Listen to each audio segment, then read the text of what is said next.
Good morning dear students. Last time हम house property कर रहे थे। अभी तक मैंने आपके साथ बेसिक्स के अंदर रेजिडेंशियल यूनिट, इंट्रोडक्शन और साथ में आपका सैलरी और हाउस प्रॉपर्टी डिस्कस किया था लास्ट क्लास में। आज की क्लास में हम हाउस प्रॉपर्टी में थोड़ा सा टाइम और देंगे और उसके बाद हम अपना PGBP profits and gains from business and profession आज की ही क्लास में स्टार्ट करेंगे और खत्म करेंगे। चलिए, तो मैं कंटिन्यू करती हूँ आपका हाउस प्रॉपर्टी, क्योंकि लास्ट क्लास में हमें खत्म कर देना चाहिए था एज पर शेड्यूल, बट क्योंकि टाइम के कंस्ट्रेंट की वजह से हम खत्म नहीं कर पाए थे, तो कुछ पोर्शन जो रह गया है मैं वो कंटिन्यू कर रही हूँ बच्चों।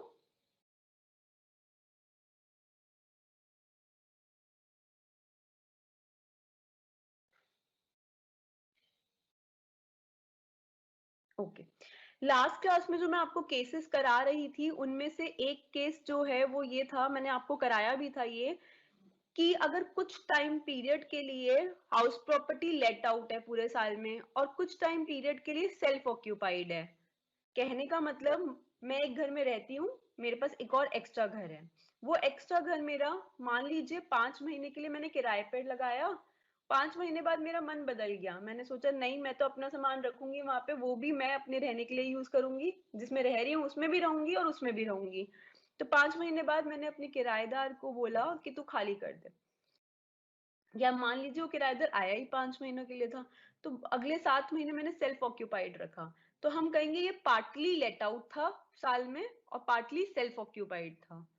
ऐसे केस में हम क्या करते हैं बच्चे, एक बात तो ये ध्यान रखिएगा कि ऐसे केस में हम municipal value, fair rent, standard rent, इन सब को बांटेंगे नहीं दो हिस्सों में कि लेट आउट पीरियड के लिए बांट लो, सेल्फ ऑक्यूपाइड पीरियड के लिए अलग निकाल लो, नहीं, कुछ नहीं बांटेंगे।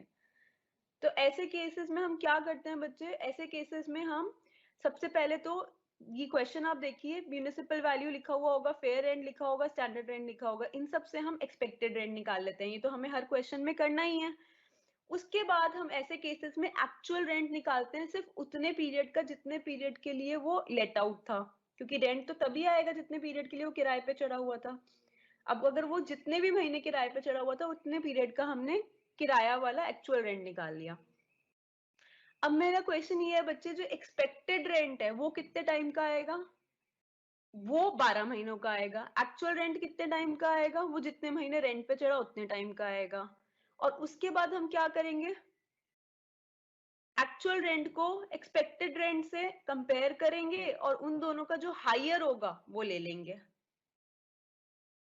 ध्यान दीजिएगा, हमेशा रूल्स अलग होते हैं। इस वाले केस में ये होगा कि ग्रॉस एनुअल वैल्यू निकालने के लिए एक्सपेक्टेड रेंट और एक्चुअल रेंट का हायर लेंगे और वो हमारी ग्रॉस एनुअल वैल्यू होगी। ग्रॉस एनुअल वैल्यू में से हम म्यूनिसिपल टैक्सेस को माइनस करेंगे जो पेड होंगे ऑन एंड बिफोर 31/3/2020 और फिर आ जाएगा नेट एनुअल वैल्यू। ये वाला केस आपसे लास्ट क्लास में डिस्कस किया था, आपको रिवाइज करा दिया। बहुत सारे केसेस किए थे, सब कुछ तो मैं रिवाइज नहीं करा सकती, but to connect with you all आपको ये बताया है। अच्छा बच्चे, एग्जाम में ये भी हो सकता है आपको जो क्वेश्चन आए उसके अंदर जो एसएससी है वो owner of more than 2 houses हो and all are self occupied. कहने का मतलब, मान लीजिए मेरे पास फॉर एग्जांपल 3 घर हैं और मैं तीनों घरों में से कोई सा भी किराए पे नहीं चढ़ाती, मैं तीनों को सेल्फ ऑक्यूपाइड दिखा देती हूँ कि मैं ही रह रही हूँ तीनों में, मेरा ही सामान रखा हुआ है। तो जो इनकम टैक्स अथॉरिटी और जो गवर्नमेंट है ना, वो कहती है ठीक है तुम्हें तीनों में रहना है, तुम तीनों में रहो, हमें कोई दिक्कत नहीं है, बट हम तुम्हारा ऐसा मानेंगे कि तुम 2 घरों में तो रह रहे हो, सेल्फ ऑक्यूपाइड है तुम्हारे 2 घर, और तीसरा घर तुमने किराए पे चढ़ाया है। गवर्नमेंट कहेगी, इनकम टैक्स अथॉरिटी कहेगी कि कोई भी इतना बेवकूफ नहीं होता कि वो अपनी प्रॉपर्टीज इतनी सारी ऐसे छोड़ दे कि उन सब पे वो ही रह रहा है, उसी ने अपना सामान रखा है, वो किराए पे नहीं चढ़ा रहा। गवर्नमेंट कहती है हम ज्यादा से ज्यादा 2 घरों को ये मान सकते हैं कि वो 2 घर जो हैं वो तुम रह रहे हो उन 2 घरों में। वो कहते हैं हम तीसरे घर को, चौथे घर को, पांचवें घर को, जितने भी तुम्हारे 2 के बाद घर होंगे उनको हम मानेंगे ही नहीं कि तुम रह रहे हो। तुम रह रहे हो, तुम्हारे पास कोई किराया नहीं आ रहा, कोई दिक्कत नहीं है, बट हम मानेंगे किराया आ रहा है और जितना एक्सपेक्टेड रेंट आ रहा है हम निकालेंगे उसका। तो ऐसे केस में बच्चे कि अगर एसएससी जो है वो owner of more than 2 house properties and all are self occupied, ऐसे केस में हम क्या करते हैं, तो ये कहते हैं if assessee has more than 2 properties, he can claim the annual value of any 2 house properties shall be nil. वो सेल्फ ऑक्यूपाइड सिर्फ 2 घरों को दिखा सकता है, और तीनों, अगर उसके पास 3 घर हैं तो 3 में से चूज कर सकता है कि किन्हीं 2 घरों को वो सेल्फ ऑक्यूपाइड दिखा सकता है। जिनको सेल्फ ऑक्यूपाइड दिखाएगा, आपको भी पता है उसकी जीएवी क्या आएगी, निल आएगी बच्चे। उसकी gross annual value, gross annual value किस बेसिस पे आती है, कितना रेंट मिला। अब जब रेंट ही नहीं मिलेगा, खुद ही रह रहे हो, किराएदार को तो दिया ही नहीं, जब दिया ही नहीं तो ग्रॉस एनुअल वैल्यू 0 आएगी। तो कहता है कि सेल्फ ऑक्यूपाइड एनी 2 हाउसेस को दिखा सकता है और उनकी वैल्यू 0 आएगी, निल आएगी।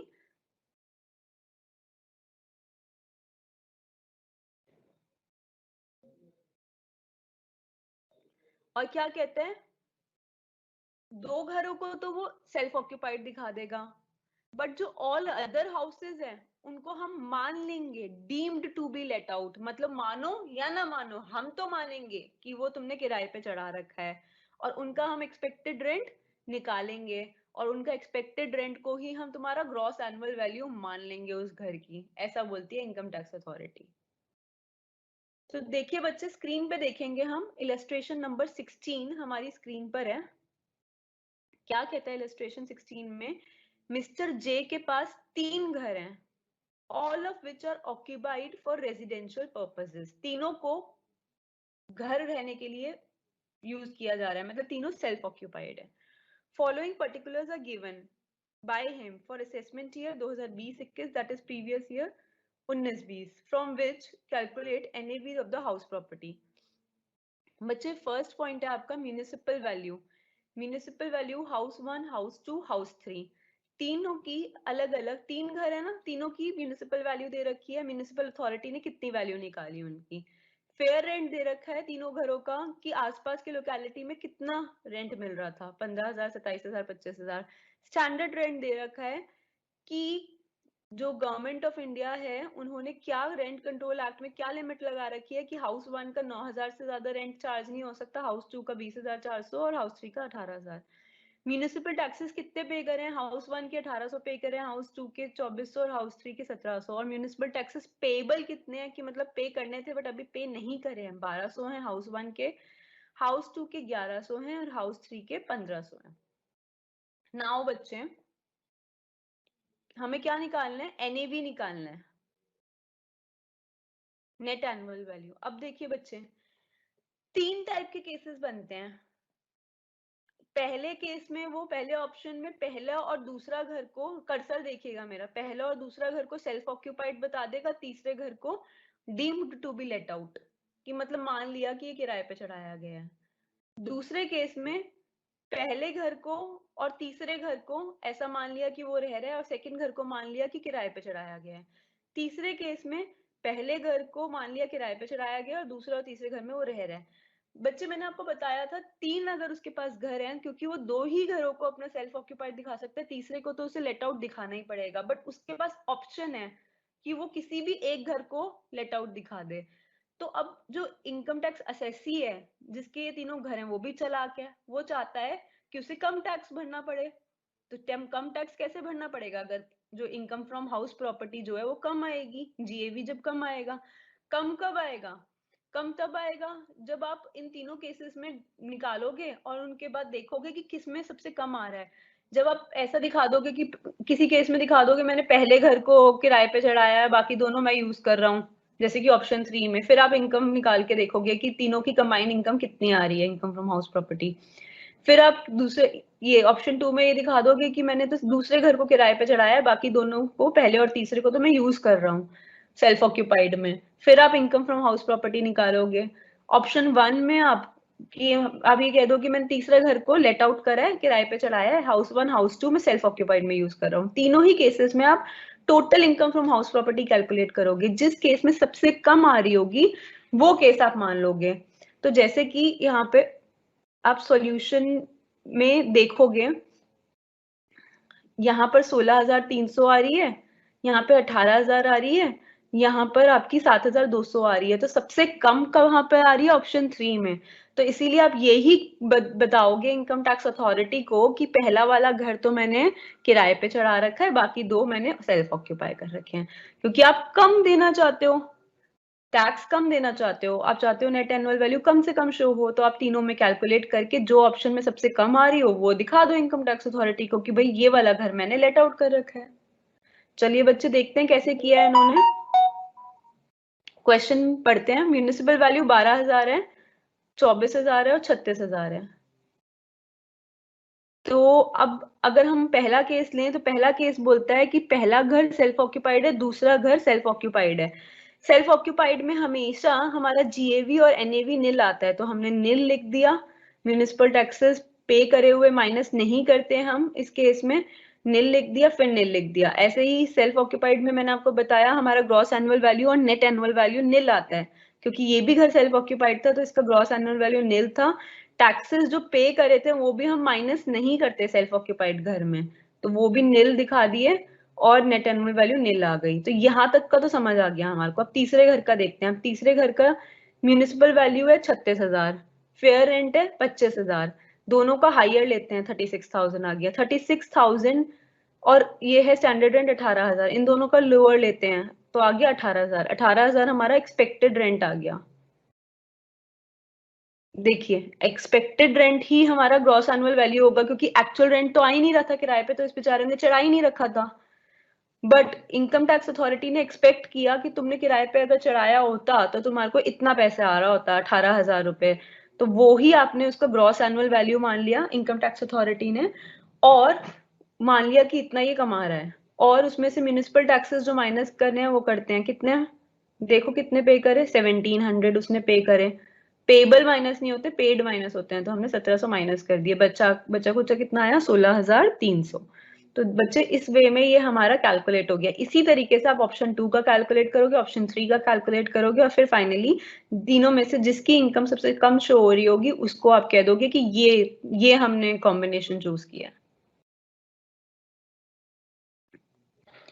अब बच्चे नेक्स्ट आता है आपका partly let out and partly self occupied house property, that is on the basis of area. अब बच्चे मान लीजिए मेरे पास एक घर है, उसमें मैं रहती हूँ, मेरे पास एक और घर है जिसके अंदर 3 फ्लोर्स हैं, ground floor, first floor, second floor. अब तीनों फ्लोर्स का एरिया ऑब्वियसली इक्वल है, एक जैसे बने हुए हैं, इक्वल एरिया है उन तीनों का। अब बच्चे क्या करती हूँ मैं ना उसमें से एक फ्लोर तो किराए पे चढ़ा देती हूँ और 2 फ्लोर्स पे खुद रहती हूँ। तो अगर मैंने एक फ्लोर किराए पे चढ़ा दिया और 2 फ्लोर्स पे खुद रह रही हूँ, तो आप ये कह सकते हो ये partly let out and partly self occupied घर है। रिपीट कर रही हूँ, एक घर में मैं, मेरे पास 2 घर हैं, एक में मैं फुल फ्लेज्ड रहती हूँ, मेरी फैमिली रहती है साथ में। दूसरे घर में 3 फ्लोर्स हैं, उन 3 फ्लोर्स में से मैं एक फ्लोर को किराए पे चढ़ा देती हूँ, बाकी 2 फ्लोर्स पे अपना सामान रखती हूँ, बीच बीच में मैं ही वहां पे रहने जाती हूँ। तो ऐसे केस में हम ये कहेंगे कि जो हमारा दूसरा घर है ये partly let out partly self occupied है on the basis of area. तो ऐसे केस में बच्चे की जब पार्टली लेट आउट होता है on the basis of area, तो हम जो म्यूनिसिपल वैल्यू होती है, फेयर रेंट होता है, स्टैंडर्ड रेंट होता है, इनको हम डिवाइड कर देते हैं on the basis of area, कि जितना पार्ट आपने लेट आउट किया है उतने पार्ट का निकालोगे, फेयर रेंट स्टैंडर्ड रेंट अलग से निकालोगे, और जितना सेल्फ ऑक्यूपाइड है उसका अलग से निकालोगे। तो अब मैंने जो आपको एग्जाम्पल दिया था, वो उस एग्जाम्पल के अंदर मैंने आपसे कहा था कि वो घर है जिसमें 3 फ्लोर्स हैं। 3 फ्लोर्स में मैंने आपसे कहा था कि एक फ्लोर को किराए पे चढ़ा दिया और 2 फ्लोर्स को सेल्फ ऑक्यूपाई किया।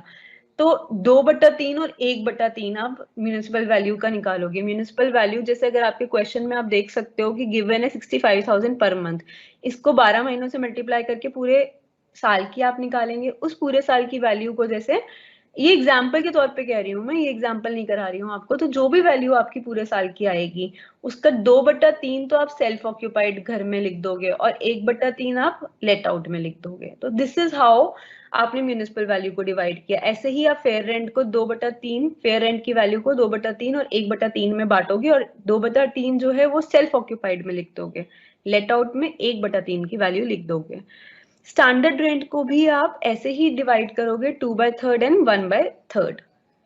ऐसे करके आप फाइनली दोनों ही केसेस में एक्सपेक्टेड रेंट कैलकुलेट करोगे, एक्चुअल रेंट भी आप लिखोगे। दोनों केसेस में। फिर आप ग्रॉस एनुअल वैल्यू दोनों केसेस में लिखोगे। फिर municipal taxes paid by landlord on और बिफोर 31 मार्च, वो भी दोनों केसेस में लिखोगे। फिर नेट एनुअल वैल्यू भी आप दोनों केसेस में लिखोगे। जैसे कि इस क्वेश्चन में आप देख पा रहे हो, ध्यान देना बच्चे, मिस्टर जे ओनर है एक घर के विच हैज 2 फ्लोर्स। उनके एक घर के वो ओनर है जिसके पास 2 फ्लोर हैं। ग्राउंड फ्लोर को किराए पे चढ़ा दिया, महीने का किराया आता था 40,000। फर्स्ट फ्लोर पे वो खुद रहने लग गए, सेल्फ ऑक्यूपाई कर दिया। तो municipal value for the full house is 65,000 per month, fair rent of the full house is 75,000 and standard rent for the house is 70,000 per month. अब देखिए बच्चे, एक मिनट में वेट कीजिए। ओके, तो अब ऐसे केस में बच्चे आप निकालेंगे 65,000 जो म्यूनिसिपल वैल्यू है उसको 12 महीने से आप मल्टीप्लाई करेंगे। 12 महीने से मल्टीप्लाई करने पर वो जो भी वैल्यू आ जाएगी, मेरे ख्याल से 7,80,000 आ रही होगी, तो वो वैल्यू आप कह देंगे ये म्यूनिसिपल वैल्यू है। अब क्योंकि आपका आधा घर जो है वो तो किराए पे चढ़ा हुआ था, आधा आपने सेल्फ ऑक्यूपाई कर रखा था, तो आपने हाउस लेट आउट आधा लिख दिया और आधा सेल्फ ऑक्यूपाइड लिख दिया, और दोनों में इस जो 7,80,000 आया था म्यूनिसिपल वैल्यू, उसको आधा आधा बांट दिया, 3,90,000 और 3,90,000। नेक्स्ट बोलते हैं fair rent of full house is 75,000।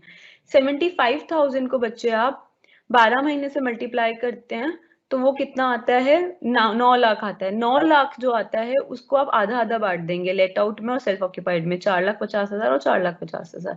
ऐसे ही आप स्टैंडर्ड रेंट को बांट दोगे। फिर आप कंपैरिजन करके यहाँ पे एक्सपेक्टेड रेंट निकाल लोगे दोनों केसेस में। एक्चुअल रेंट सिर्फ लेट आउट वाले केस में गिवन होगा। लेट आउट वाले केस में क्या गिवन है कि 40,000 रुपए महीने पे किराए पे चढ़ता है, तो 12 महीने होते हैं, एक महीने का 40,000 किराया आ रहा है, तो 12 महीने का 4,80,000 आएगा लेट आउट वाले केस में। सेल्फ ऑक्यूपाइड में कितना आएगा, 0, रेंट ही नहीं आता उस केस में।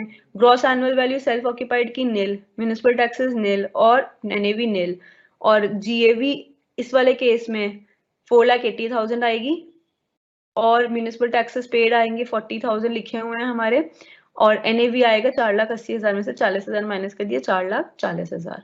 तो this is how we do the question. अब बढ़ते हैं बच्चे और आगे। अब हम कहते हैं कि नेट एनुअल वैल्यू में से डिडक्शंस की जाती हैं। डिडक्शंस कौन कौन सी करी जाती हैं, दो तरीके की डिडक्शंस करी जाती हैं। नेट एनुअल वैल्यू में से सेक्शन 24 की डिडक्शंस होती हैं, 24A एंड 24B की डिडक्शन होती है बच्चे। तो 24A की डिडक्शन जो है वो कौन सी होती है, वो होती है आप एनएवी की जो वैल्यू निकलती है उसका 30% निकाल लेते हैं और वो आप माइनस कर देते हैं। ये हमेशा माइनस होता है। देखिए कैसे, यहाँ पे आपकी नेट एनुअल वैल्यू कितनी आई थी, 4,40,000। इसमें से आपने 30% ऑफ एनएवी माइनस करोगे। इस अमाउंट का 4,40,000 का आप 30% निकालोगे और वो यहाँ पे माइनस कर दोगे। वो पहली डिडक्शन हो जाएगी, आपकी पहली चीज जो माइनस करनी अलाउड है। और वो कौन से सेक्शन के अंडर माइनस होती है, सेक्शन 24A में। क्या बोलते हैं इसे, स्टैंडर्ड डिडक्शन बोलते हैं। हमेशा ये माइनस होती है नेट एनुअल वैल्यू में से, हमेशा 30% ऑफ एनएवी माइनस कर देते हैं। इस वैल्यू का हमेशा 30% निकाल के माइनस कर देते हैं, उसका नाम दे देते हैं स्टैंडर्ड डिडक्शन। कौन से सेक्शन के अंडर, 24A के अंडर। ठीक है बच्चे। अब कहते हैं deductions from net value, net annual value, section 24। कहता है income under house property is to be calculated by making following deductions from net annual value. Standard deduction is 30% of NAV. कहता है कि ये जो स्टैंडर्ड डिडक्शन है ना, ये बहुत सारे छोटे मोटे खर्चे होते हैं ना, जैसे ground rent, insurance, land revenue, collection charges etcetera. जो छोटे मोटे खर्चे आपको प्रॉपर्टी, मतलब आपने रेंट से कमाया, पूरे साल में आपने इनकम फ्रॉम हाउस प्रॉपर्टी कमाई, आपने किराए पे चढ़ाया और उससे कमाया, बट पूरा साल आपने किराए पे चढ़ा के जो कमाया उसमें छोटे मोटे आपके खर्चे भी हुए होंगे। मान लीजिए आपने किराया वसूल करने के लिए कोई बाउंसर रख रखा था, तो वो बाउंसर आपको किराया वसूल करके लाया, बट उसने जो सैलरी ली तो वो आपके कलेक्शन चार्जेस हो गए। ऐसे ही और भी छोटे मोटे ग्राउंड रेंट, ये वो इंश्योरेंस, आपने उस प्रॉपर्टी का जो इंश्योरेंस करा रखा था, ऐसे जो छोटे मोटे खर्चे आपने पे करे, या रिपेयर कराया आपने उस प्रॉपर्टी को, रहा तो वहां पर किराएदार, बट रिपेयर तो आपको करानी पड़ेगी, आप मकान मालिक को। तो इस तरीके जो छोटे मोटे खर्चे आपने किए, फिर बता रही हूँ कलेक्शन चार्जेस जो बाउंसर रखने के, या इंश्योरेंस आपने जो किराया जहां से आप किराया वसूल कर रहे हो उस जगह का जो आपने इंश्योरेंस कराया वो, वहां पे आपने रिपेयर करा के जो दी अपने किराएदार को, वो सारे खर्चे तो आप कर रहे हो मकान मालिक। तो ऐसे केस में गवर्नमेंट थोड़ी लीनियंट हो जाती है। गवर्नमेंट कहती है कि जब तुम इतने खर्चे कर रहे हो तो हम डायरेक्टली तुम्हारे नेट एनुअल वैल्यू पर टैक्स नहीं चार्ज करेंगे, ये मानते हुए कि ये तुमने हाउस प्रॉपर्टी से कमाया है, हम उसमें से तुम्हारे को 30% वैल्यू माइनस करना अलाउ करेंगे, ये मानते हुए कि 30% तुम्हारा खर्चा हो जाता होगा किराया वसूलने में, कलेक्शन चार्जेस में, रिपेयर कराने में उस जगह को, उस जगह की इंश्योरेंस वैल्यू भरने में, ग्राउंड रेंट वगैरह में, एक्सेट्रा छोटी छोटी चीजों में तुम्हारा खर्चा हो जाता होगा। तो पहले अपना खर्चा माइनस कर लो, जो बचा कुचा अमाउंट आए उस पे हमें टैक्स भरना। तो इसीलिए 30% ऑफ एनएवी यहाँ पे माइनस हमेशा हम करते हैं। इसको हम स्टैंडर्ड डिडक्शन बोलते हैं, स्टैट्यूटरी डिडक्शन बोलते हैं अंडर सेक्शन 24A।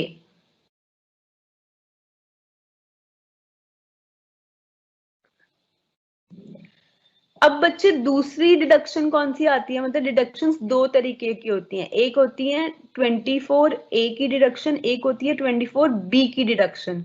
तो अब 24B की डिडक्शन मतलब हम नेट एनुअल वैल्यू जब हमारा कैलकुलेट कर आएगा उसमें से 2 बार माइनस करेंगे। देखिए नेट एनुअल वैल्यू आपका 4,40,000 इधर आया तो आप 2 बार माइनस का साइन लगाओगे। पहले में तो आप वो माइनस करोगे डिडक्शन, स्टैट्यूटरी डिडक्शन 24A के सेक्शन की 30% ऑफ एनएवी, ये तो पहला माइनस हो गया। अब दूसरा माइनस क्या होगा, अगर आपने घर को कंस्ट्रक्ट करने के लिए, घर की कंस्ट्रक्शन करने के लिए, घर की रिपेयर करने के लिए, नया प्रॉपर्टी एक्वायर करने के लिए, खरीदने के लिए नया प्रॉपर्टी, या अगर पहले से कोई आपकी प्रॉपर्टी है उसको रिकंस्ट्रक्ट कराने के लिए, मतलब तोड़ के दोबारा नया बनवा दिया, कुछ लोग अपने घर को रिकंस्ट्रक्ट कराते हैं ना बच्चे, या रिन्यू कराने के लिए, अगर आपने इनमें से किन्हीं किसी भी कारण से आपने अगर लोन लिया है, इन 5 कारणों में से किसी भी कारण से अगर आपने लोन लिया है बच्चे, तो उस लोन पे आप इंटरेस्ट जब पे कर रहे होते हो तो वो जो इंटरेस्ट होता है वो आप माइनस कर सकते हो हाउस प्रॉपर्टी इनकम से।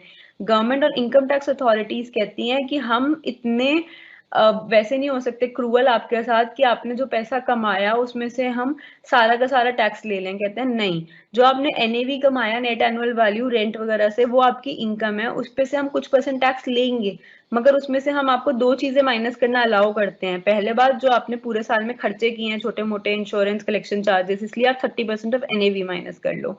दूसरी चीज जो हम आपको माइनस करना अलाउ करते हैं वो ये कि आपने घर की कंस्ट्रक्शन के लिए, रिकंस्ट्रक्शन के लिए, रिपेयर के लिए, एक्वायरिंग के लिए, रिन्यूअल के लिए, इन 5 में से किसी भी चीज के लिए अगर आपने लोन लिया था कहीं से भी और वहां पे आप इंटरेस्ट पे कर रहे हो, तो जितना इंटरेस्ट आप बोरोड कैपिटल पे कर रहे हो उसको हम माइनस कराना यहाँ पे अलाउ करेंगे।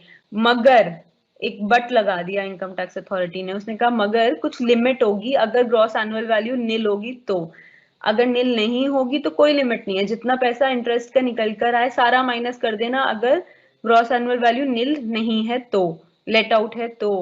बट अगर gross annual value self occupied case में नील आ रही है तो ऐसे केस में क्या करना, ऐसे केस में लिमिट है तुम्हारी कि तुम इंटरेस्ट कितना मैक्सिमम माइनस कर सकते हो, या तो 2 लाख लिमिट होगी या 30,000 लिमिट होगी पूरे साल में, तो वो हम बता देंगे कि कौन से केस में कितनी होगी।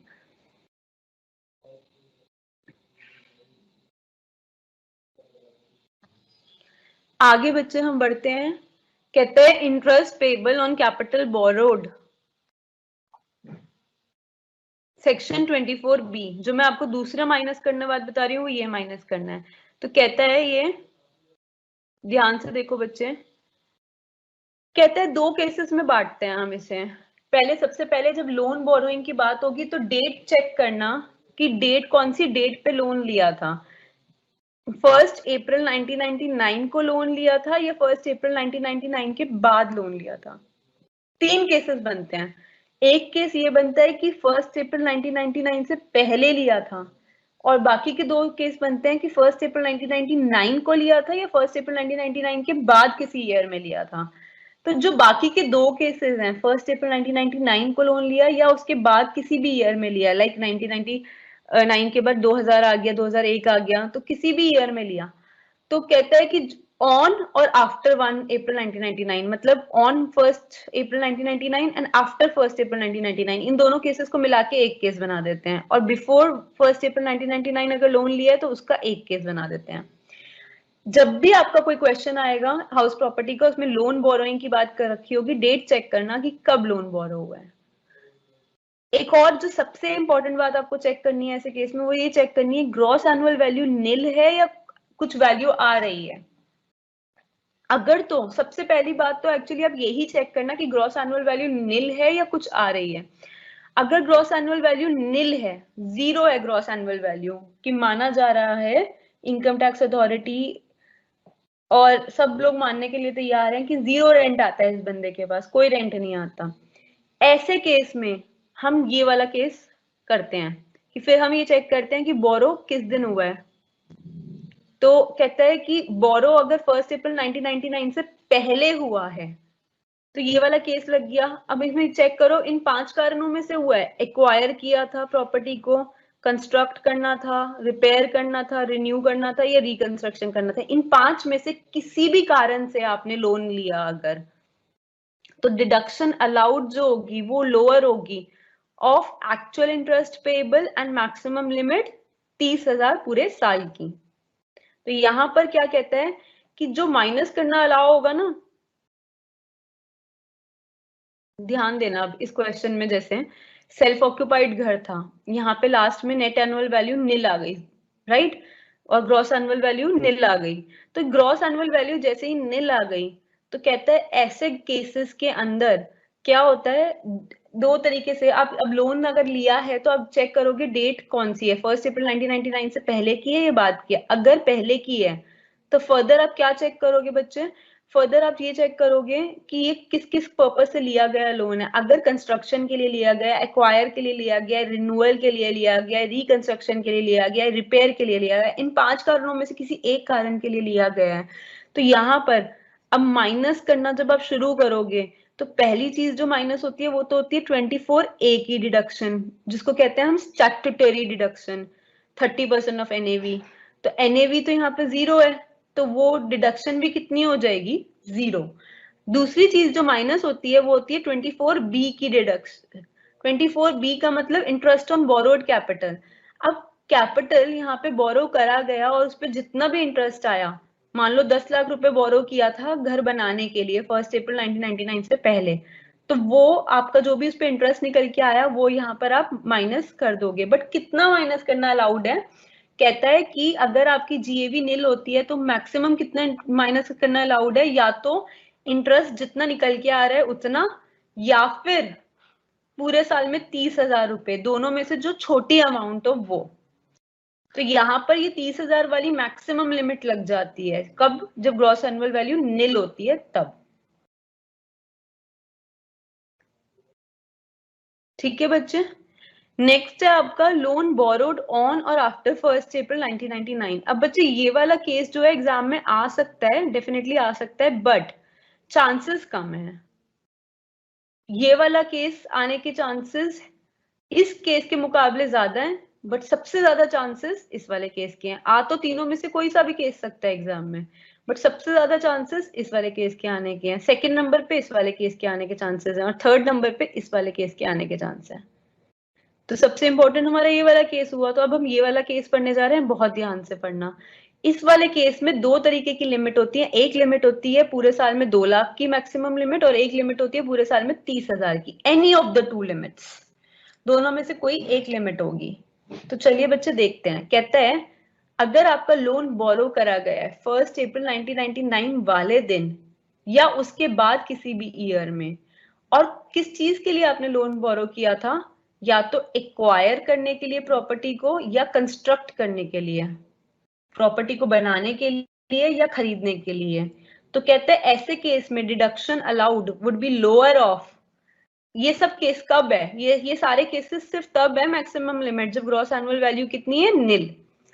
तो पहले हम चेक करेंगे ग्रॉस एनुअल वैल्यू निल है, फर्स्ट पॉइंट ये चेक करेंगे। सेकंड पॉइंट चेक करेंगे लोन कब बोरो किया, ऑन और आफ्टर 1 अप्रैल 1999 बोरो किया। फिर तीसरी चीज जो चेक करेंगे वो ये चेक करेंगे इन 5 में से किस चीज के लिए लोन बोरो किया? एक्वायर करने के लिए, कंस्ट्रक्ट करने के लिए, रिपेयर के लिए, रिन्यू के लिए कि रिकंस्ट्रक्शन के लिए?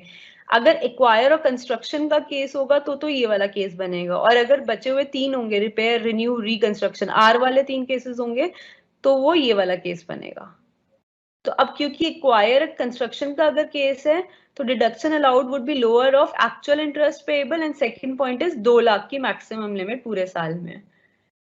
बट ये 2 लाख की लिमिट के साथ एक बट लगा दिया इनकम टैक्स अथॉरिटी ने। वो क्या कहती है कि 2 लाख की लिमिट सिर्फ तभी है कि applicable only when construction gets completed within 5 years from the end of the financial year in which loan has been taken।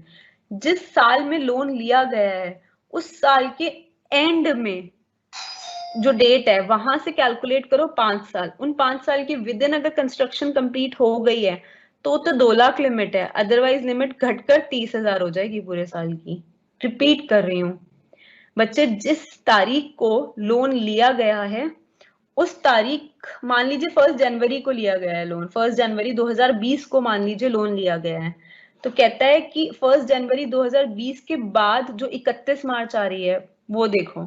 तो उसने कहा 31 मार्च 2020 आ रही है, कहता है फिर उसका अगला दिन देखो नया फाइनेंशियल ईयर कब स्टार्ट हो रहा है, तो आपने कहा 1 अप्रैल 2020 को शुरू हो रहा है, तो बोलता है 1 अप्रैल 2020 से लेके 5 साल गिनो, और इन 5 साल की विद इन अगर आपकी शुरू हो, वो खत्म हो गई है अगर आपकी construction with in 5 years from this 31 मार्च के बाद 1 अप्रैल 2020 से, कहता है अगर 5 साल के अंदर खत्म हो गई है तो 2 लाख की लिमिट एप्लीकेबल है, वरना 30,000 की। अब ये जो डेट है ना, जो मैंने एग्जांपल के तौर पे 1 जनवरी 2020, 1 अप्रैल 2020 लिया, ये सिर्फ एग्जांपल के तौर पे लिया, ये डेट अलग अलग क्वेश्चन में अलग अलग गिवन होगी, ठीक है।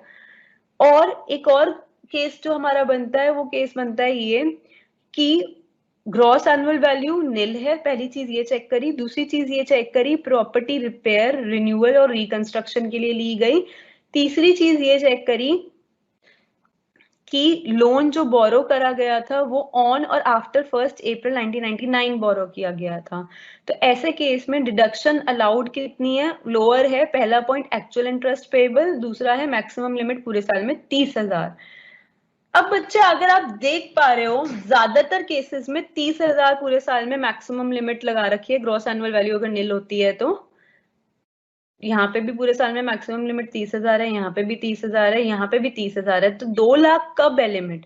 सिर्फ तब है 2 लाख लिमिट बच्चे जब लोन बोरो करा गया है ऑन और आफ्टर 1 अप्रैल 1999, ग्रॉस एनुअल वैल्यू निल है, और क्यों लोन लिया गया? एक्वायर या कंस्ट्रक्शन के लिए प्रॉपर्टी के, और ये जिस ईयर में लोन लिया गया है उस ईयर का end of the financial year date जो है, उस ईयर की 31 मार्च जो है, उसके अगले दिन 1 अप्रैल से आप कैलकुलेट करना चालू करते हैं टाइम पीरियड की कंस्ट्रक्शन कितने टाइम में खत्म हुई। लोन लेने के बाद आपने कंस्ट्रक्शन शुरू करी, कंस्ट्रक्शन अगर 5 साल में खत्म हो गई तो 5 साल में जिस दिन आपने लोन लिया है उस दिन का जो फाइनेंशियल ईयर एंड हो रहा है उस तारीख से लेके 5 साल तक के अंदर अगर आपकी कंस्ट्रक्शन खत्म हो गई तो लिमिट 2 लाख है, और अगर वो 5 साल क्रॉस कर गया तो आपकी लिमिट सिर्फ 30,000 रह जाएगी पूरे साल की माइनस करने वाली। अब बच्चे आप कहोगे कि मैम ये तो कॉम्प्लेक्स हो रहा है, चीजें इतनी अच्छे से समझ नहीं आ रही हैं, तो मैं आपको अभी न्यूमेरिकल के थ्रू समझाऊंगी ये। नेक्स्ट है आपका ग्रॉस एनुअल वैल्यू अगर निल ना हो। ग्रॉस एनुअल वैल्यू निल कब आती है बच्चे? जब सेल्फ ऑक्यूपाइड घर होता है, क्योंकि जब रेंट ही नहीं आ रहा तो ग्रॉस एनुअल वैल्यू 0 आती है। बट अगर घर लेट आउट है, किराए पे चढ़ाया हुआ है, तो ऐसे केस में बच्चे ग्रॉस एनुअल वैल्यू निल तो आ ही नहीं सकती, 0 तो आ ही नहीं सकती। ऐसे केस में इंटरेस्ट माइनस करना कितना अलाउड है? डिडक्शन ऑफ इंटरेस्ट कितनी अलाउड है? कहते हैं जितना इंटरेस्ट बने सारा माइनस कर दो, कोई लिमिट नहीं लगाएंगे। अगर ग्रॉस एनुअल वैल्यू निल नहीं है तो, निल होती है तो ही लिमिट लगाते हैं। जाहिर सी बात है बच्चे, लॉजिक समझेंगे। इनकम टैक्स अथॉरिटी कहती है कि जैसे ही तुम ग्रॉस एनुअल वैल्यू निल दिखाते हो, मतलब कि तुम ये दिखा देते हो कि तुम्हें पूरे साल में रेंट की तो कोई इनकम ही नहीं हुई, तो तुमने टैक्स से बचने का काम कर दिया। इनकम टैक्स अथॉरिटी कहती है फिर तो तुम्हें टैक्स ही नहीं लगेगा अगर तुम्हारी कोई इनकम ही नहीं हुई पूरे साल में, ग्रॉस एनुअल वैल्यू निल है तो इसीलिए उसमें से वो ज्यादा चीजें माइनस करना क्यों अलाउ करेगी इनकम टैक्स अथॉरिटी? अगर वो माइनस करना अलाउ करेगी तो तुम लॉस फ्रॉम हाउस प्रॉपर्टी दिखा दोगे। तो वो कहती है कि तुम लॉस फ्रॉम हाउस प्रॉपर्टी दिखाओगे, फर्दर कम टैक्स पे करोगे, गवर्नमेंट कहती है हमारा तो पागल बनता रहेगा।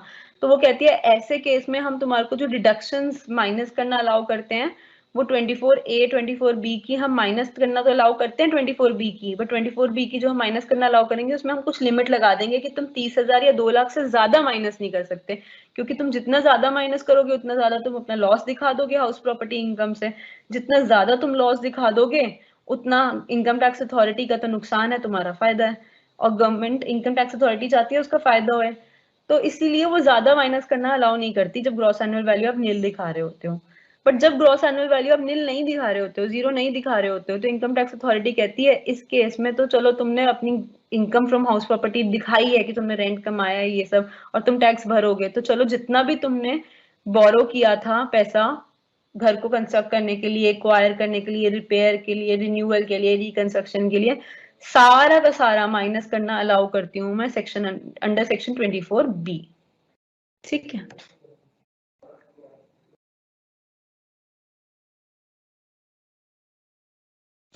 अब बच्चे प्री कंस्ट्रक्शन इंटरेस्ट बहुत इंपॉर्टेंट टॉपिक होता है आपका। प्री कंस्ट्रक्शन इंटरेस्ट आपको समझाती हूँ, बट इससे पहले एक न्यूमेरिकल पे आऊंगी ताकि आपको आइडिया लगे हम क्या पढ़ रहे हैं। देखेंगे बच्चे, इलस्ट्रेशन 20 देखते हैं। मिस्टर जे हैं, उन्होंने ना लोन लिया है बैंक से। कितने का लोन लिया? 10 लाख रुपए का। बच्चे किस तारीख को लिया? 1 जनवरी 2014 को लोन लिया। रेट ऑफ इंटरेस्ट कितना था? 8%। किस चीज के लिए लिया? हमेशा ये बहुत इंपॉर्टेंट होता है, सर्कल कर लिया करो अपने क्वेश्चन पेपर में कि किस चीज के लिए लिया। कंस्ट्रक्शन के लिए लिया है। तारीख भी सर्कल कर लिया करो, किस तारीख को लिया? 1 जनवरी 2014 को लिया। कितना अमाउंट लिया वो सर्कल कर लिया करो, और रेट ऑफ इंटरेस्ट सर्कल कर लिया करो।